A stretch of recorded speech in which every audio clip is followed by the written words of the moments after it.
Welcome to my home, where all are welcome, and no one leaves.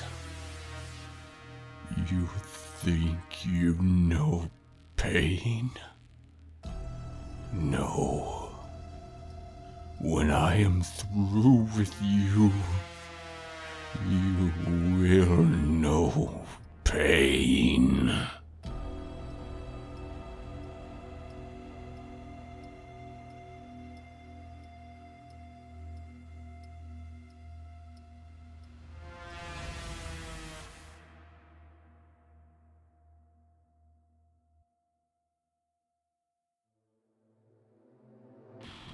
Hello everyone and welcome back to Nightmare.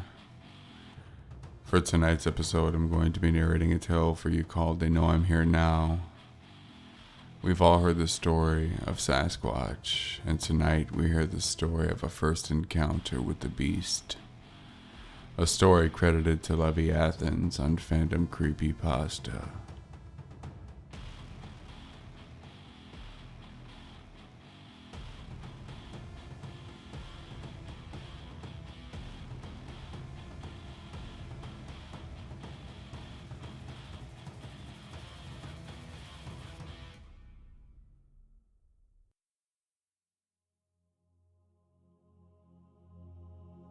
It all started when my uncle first told me he'd seen a Sasquatch.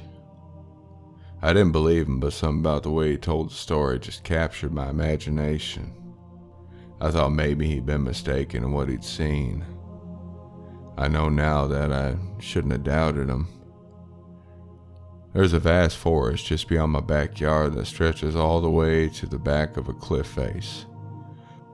Within those woods you can find abandoned mines, streams, and even old run-down wooden cabins.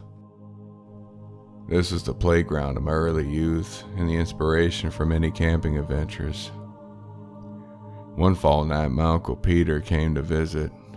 He, my dad, and I spent the night beneath the stars around a campfire in the backyard. My dad had cut some old pine wood and stacked the logs perfectly in a circle. The fire rose up to illuminate the backyard, and a monochrome cloud pierced the star-studded sky. "You know what they used to use pine wood for, right, boy?" said Uncle Peter as he sat down at the campfire. I shook my head. "Coffins. Pine wood box 6 foot down," he said with a snarky grin. He laughed as he threw another log into the fire. Uncle Peter was an odd fellow, but trustworthy and reliable. He'd come to my rescue many times, driving out to fix my vehicle in the freezing snow when it broke down on the side of the road, and always offering his country wisdom. A peculiar sound cut through the night. It sounded like a woman screaming. "The heck was that?" I said in a panic, scanning the darkness. "Oh, that's just an old screech owl. Nothing to worry about. I've seen things and heard things out in the woods that would really scare you. Beetles the size of your fist and wandering hungry coyotes that certainly weren't afraid of humans," said Uncle Peter.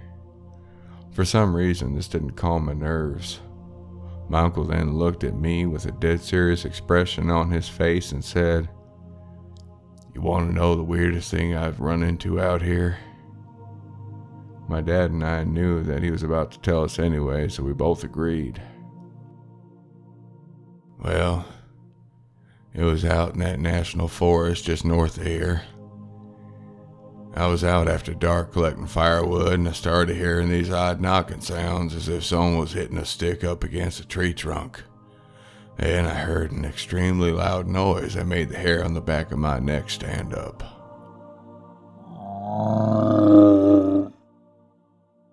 I froze in place. It was an animal I've never heard before. The sound was a deep whooping call like that of a very large ape.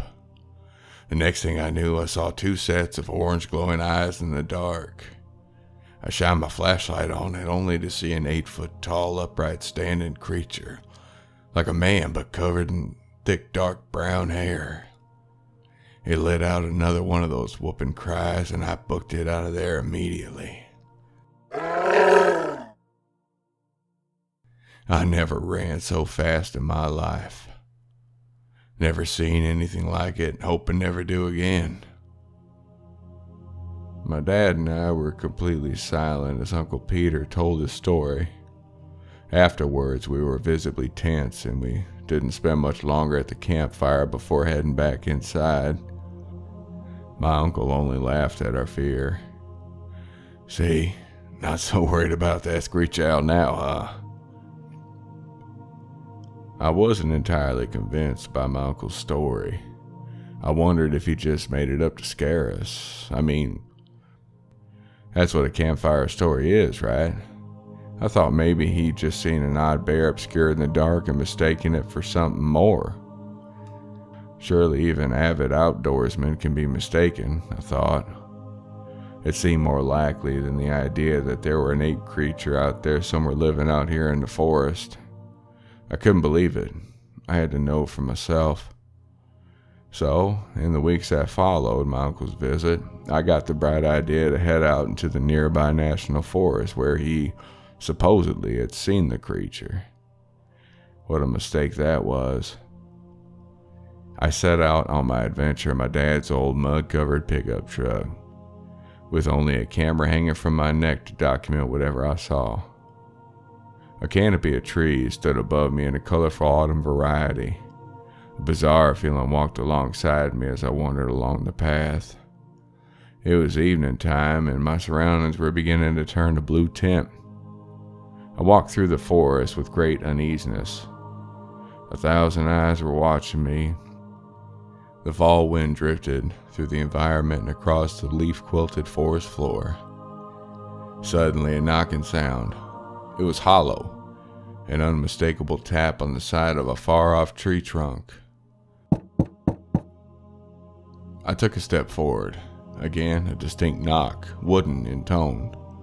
What followed was a loud, guttural whooping sound which sent shivers down my spine. It was just as my uncle described, and like he did, I ran out of there. I bolted for the truck without even thinking to lift my camera. Though I didn't even see what made the sounds, I knew at this point that there was something out there. Something not quite human, but not quite animal. I couldn't prove it, but at least I knew the truth for myself. All the way home as I drove, I had the unsettling feeling of being watched. My eyes gazed worriedly at the trees on either side of the road.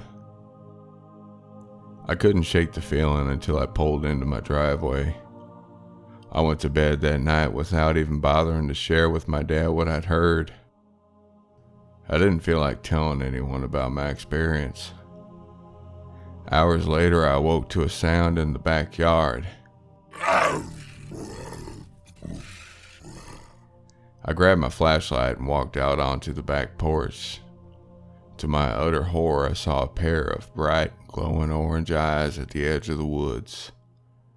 I hovered my flashlight over the glowing eyes to reveal a large, hairy creature, standing eerily still between the trees and looking right at me with an almost human expression. The ape creature looked just as bewildered as I did at seeing him. He studied me curiously from across the backyard as if amazed by my existence. 4 other sets of colorful eyes in green, red, and yellow then suddenly blinked to life in the darkness. He was not alone. The group of Sasquatch simply stared at me for a moment before unleashing an ungodly sound.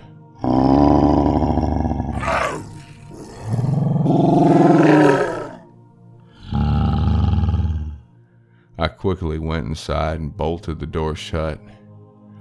The eyes eventually faded, disappearing into the woods behind my house. I didn't get any sleep that night. I just sat up in the bed staring out the window waiting for them to return. Yesterday I found a set of massive footprints in my backyard. It was bigger than any person could have made. Large, barefoot impressions pressed deeply into the mud. There's no question in my mind, no debate, and no ambiguity. There are bizarre ape-like creatures living in the woods. My uncle and I have seen them, and countless others have as well. I'm not saying I believe all the stories of Sasquatch, but there are those who have actually witnessed these creatures. Those folks know what I'm talking about. Keep in mind, if you haven't seen them, you just might one day. These are not just scary stories. These are not just campfire tales. They are out there. I've seen them. But worse yet, they've seen me. They followed me through the forest, shadowed me from behind the trees, and have come back with me to my home to live. I know now what it's like to be an undiscovered animal spotted for the first time. I know what it's like to be studied from a distance.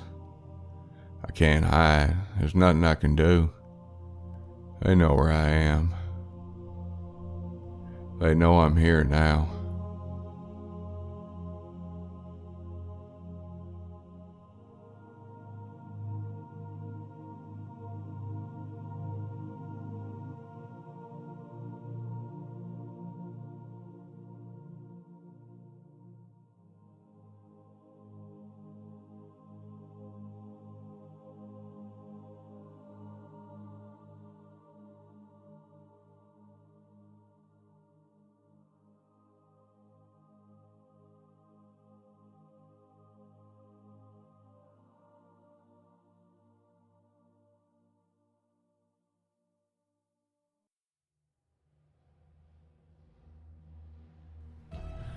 That is all for this episode of Nightmare.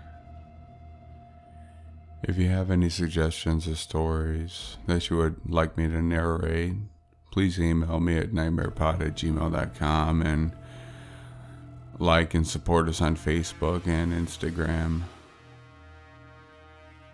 And until next time, sleep well.